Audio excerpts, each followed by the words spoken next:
The attack in the Moscow theater that killed well over 130 people on March 22nd was supposed to happen between March 7th and 9th. At least that's what the U.S. Embassy in Moscow was indicating when they issued a security alert for its citizens to avoid concerts during a 48-hour window. This isn't an I told you so moment. This is where I'm going to give you a tool for smart observing and smart traveling. The U.S. State Department has a policy of not holding back information from the public, and the safety instructions it gives U.S. citizens are provided on open communication channels, accessible to everyone, and often not subject to censorship, like back in February in the comment section on the Chinese language social media account of the U.S. Embassy.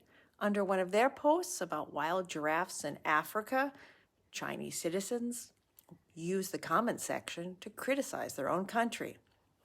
Even in countries with closed communication policy, the U.S. Embassy security alerts are accessible.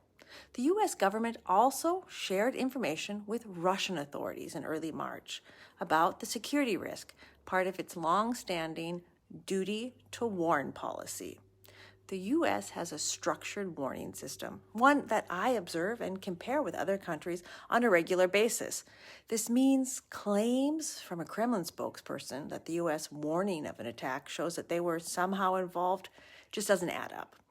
The U.S. warning was dismissed by Vladimir Putin just 3 days before the Crocus City assault happened.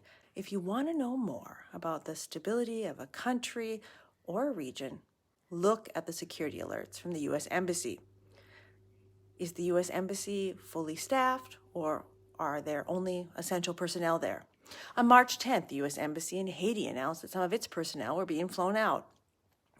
Think about and see if you notice terms like ordered departure. That's mandatory, like an order, and can only be initiated by the Chief of Mission or the Secretary of State if diplomats are leaving a country. An authorized departure of staff and families is optional, but it means the situation is serious enough that the State Department covers the cost because it feels responsible for its staff and their family safety.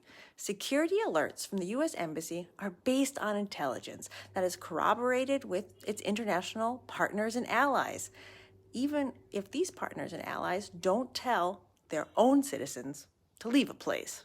In Kyiv in 2022, before the Russian attack, the U.S. Embassy urged its citizens to leave. The embassy's non-essential staff and their families left the Ukrainian capital in January, and the U.S. Embassy was left with only essential staff, and its doors were closed, I think, on about February 12th.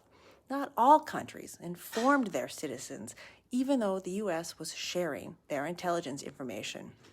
On February 24th, the full-scale invasion took place. At the start of March 2024, the U.S. State Department had a list of about 20 countries under a do not travel advisory.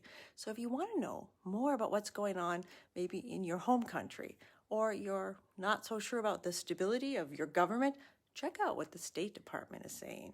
I'm Dr. K. I'm a political scientist who looks at how information is shared, and that includes how embassies communicate with their citizens around the world and what other citizens can learn from that.